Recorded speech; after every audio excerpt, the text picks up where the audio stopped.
Hello, Kirtiraj. Hello, Akshay. How are you? I'm fine, thank you. How are you? I'm good. So let's start with your interview. Okay. So tell me, describe the process you follow while creating an SRS document. Okay. As you know, Akshay, that SRS document is the very important document for the project because that we can say it's a baseline of the project or it's a contract between the client and our company. So whenever any SRS document come, the first thing we do is the meetings. We conduct lots of meeting between our functional director or functional manager or with the client. Approximately 2 to 3 meetings for the small project and 5 to 6 meetings for the large project we conduct. After we understand that this is the requirement from the client, we our team sit together in a meeting room and convert that client requirement into the functional requirement because that requirement will be noted down on the SRS document, software specification document, Okay. software requirement specification one. So after the functional requirement listing, we creating a mockups. Mockups is nothing but the design, or you can say is the uh, borderline or the blueprint of the software that how software will be looked like, and we create the from mockup and we also create some description based on the every based on the modules. Suppose that client give us the requirement to create a website.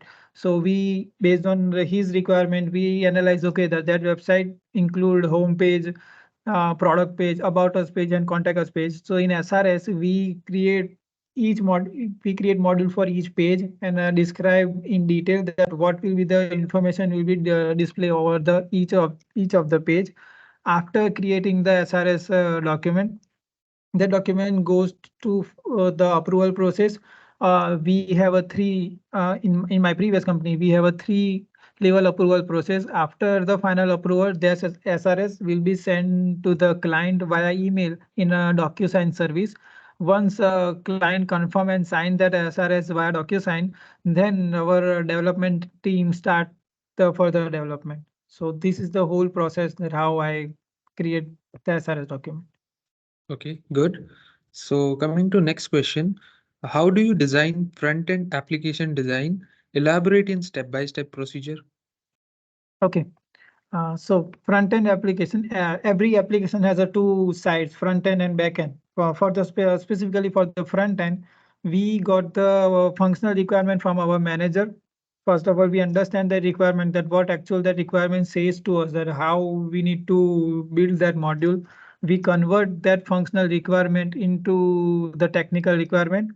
Now, the what is the difference between functional and technical? That in functional requirement we have just the information, just a paragraph, or in some time we have just the diagrams, which describes in a very layman language that what client requires. So we convert that requirement into technical requirement, and in technical requirement we convert them in to mockups in the database tables and the fields, or I would say in the programming frameworks. In the database section, in the technical section of database, we create entire database for that front-end language.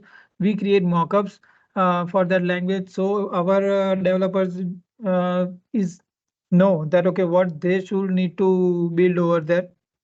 And in the third, the development section, in the development section, this is the third part of our implementation. We decide that what tool, what libraries we're going to use to create this front end. After we decide that okay, this type of tool, this library, this language will be used for the development, we start our development. We use agile methodology for our development. So we develop one portion or one module, then we test it and we deploy it. This is the section for the development and deployment uh, of the front end language. Okay, good. One last question. Explain any one front-end issue or back-end issue you encountered recently and how you resolved it. Okay.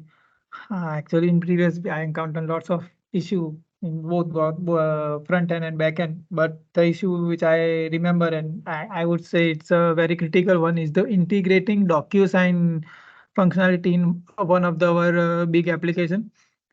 Basically, that application is, you can say that our clients need to sign a contract between them and their clients. DocuSign is the service which provide authenticate sign-in mechanism, that once you sign that document using DocuSign, that document become a valid document and no one can edit that document. So we need to integrate that functionality in the existing system.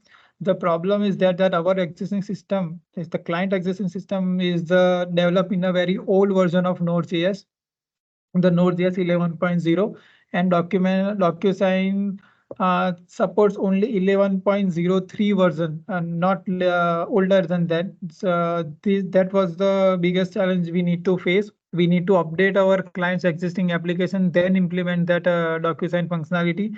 And implementation is also a very tough task for the DocuSign functionality, because we need to create an envelope, we need to create a template.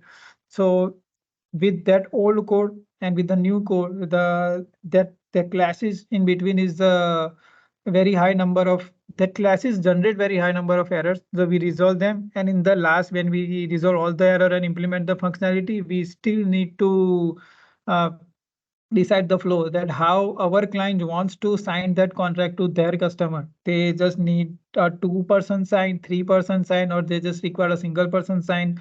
These are the challenges we face during our troubleshooting and resolving this DocuSign related error.